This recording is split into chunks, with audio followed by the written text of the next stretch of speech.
Aujourd'hui, nous verrons le partage judiciaire. Comme je vous l'ai dit dans une précédente émission, il y a deux formes de partage, le partage amiable et le partage judiciaire. Mais avant de réaliser le partage amiable, il faudra ouvrir la succession à cet effet. Les indivisaires vont se rapprocher de notaire afin que ce dernier établisse un acte de notoriété dans lequel sera listé les héritiers du défunt, ainsi qu'une attestation de propriété immobilière qui est un acte par lequel un notaire atteste que les biens immobiliers du défunt ont été transmis à ses héritiers lors d'une succession. Une fois que ces documents seront établis, les indivisaires pourront faire un partage amiable ou un partage judiciaire. Aujourd'hui, je verrai avec vous le partage judiciaire.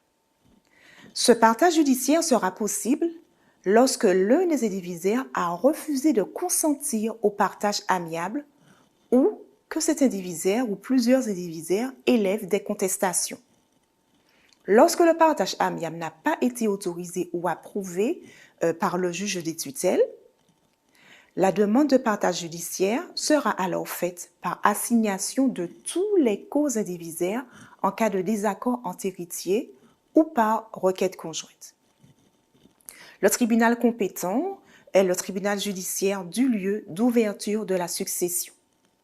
La procédure peut être simplifiée et dans ce cas, le juge va ordonner le partage ou la vente par licitation des biens. Si la complexité de la situation le justifie, le juge désignera un notaire pour procéder aux opérations de partage ainsi qu'un expert immobilier pour évaluer les biens et également un juge sera nommé pour surveiller ces opérations.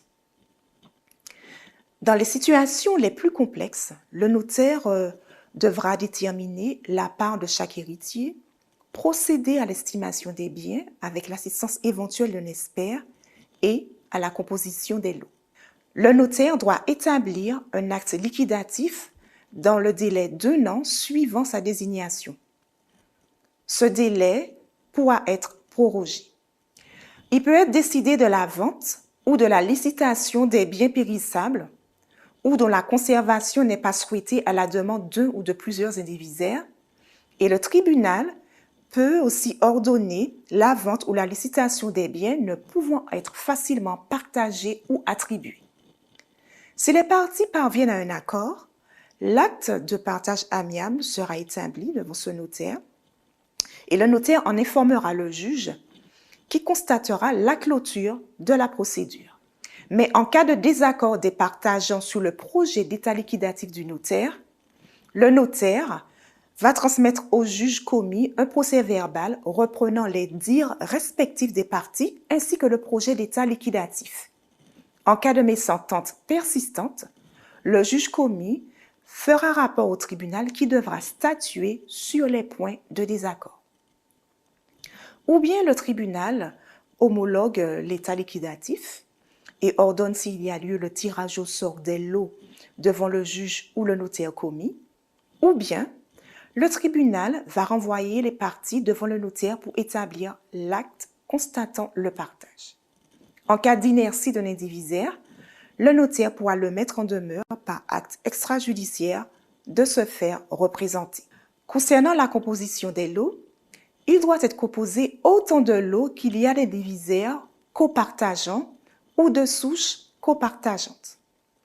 S'il y a lieu à un tirage, en cas de désaccord des héritiers par exemple, il est constitué autant de lots qu'il est nécessaire.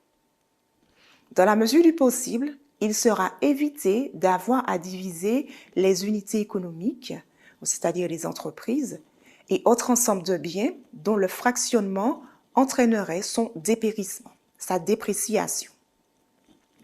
Le principe est désormais celui de l'égalité en valeur. Donc, c'est-à-dire que les lots peuvent être composés de biens de nature et de quantités différentes.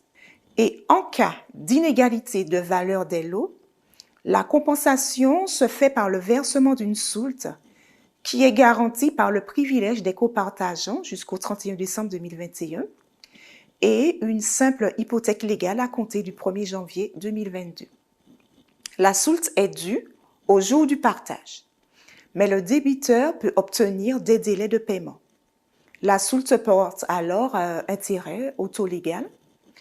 Et en outre, si par suite des circonstances économiques, la valeur des biens reçus par le débiteur de la soulte a augmenté ou diminué de plus du quart depuis le partage, les sommes restant dues augmenteront ou diminueront dans la même proportion, sauf volonté contraire des parties.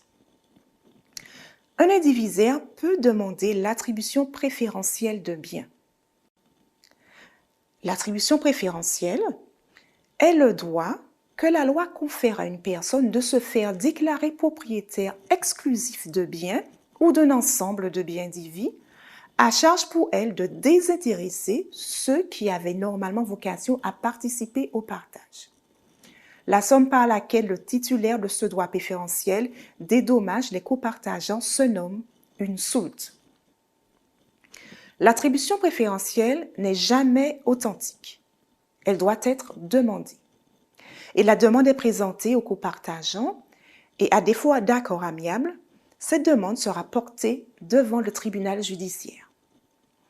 Concernant les entreprises agricoles, industrielles et artisanales ou commerciales qui sont dans le partage, qui font partie des biens qui sont dans le partage, il faut savoir que le conjoint survivant ou l'héritier copropriétaire qui participe ou a participé effectivement à l'exploitation d'une entreprise agricole, commerciale, industrielle ou artisanale peut demander l'attribution préférentielle de l'entreprise ou d'une quote-part de celle-ci.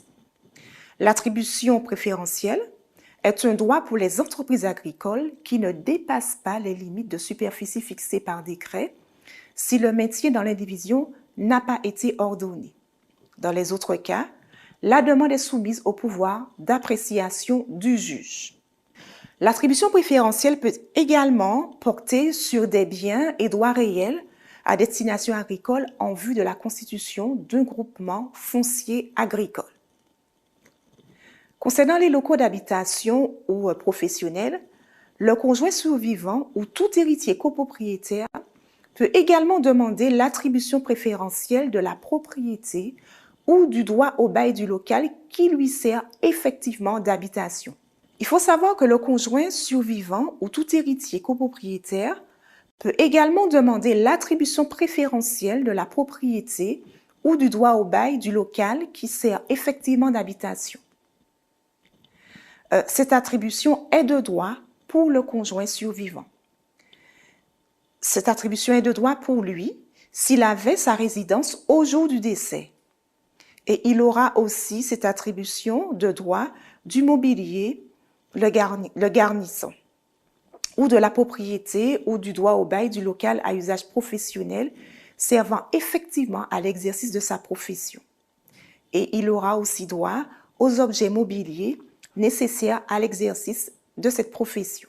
Pour terminer, concernant les véhicules, l'attribution préférentielle au profit du conjoint survivant ou de tout héritier copropriétaire est élargie aux véhicules du défunt nécessaires à l'attributaire pour les besoins de sa vie courante. Elle est de droit pour le conjoint survivant. Donc, ce sont les éléments que je voulais vous apporter en matière de partage judiciaire.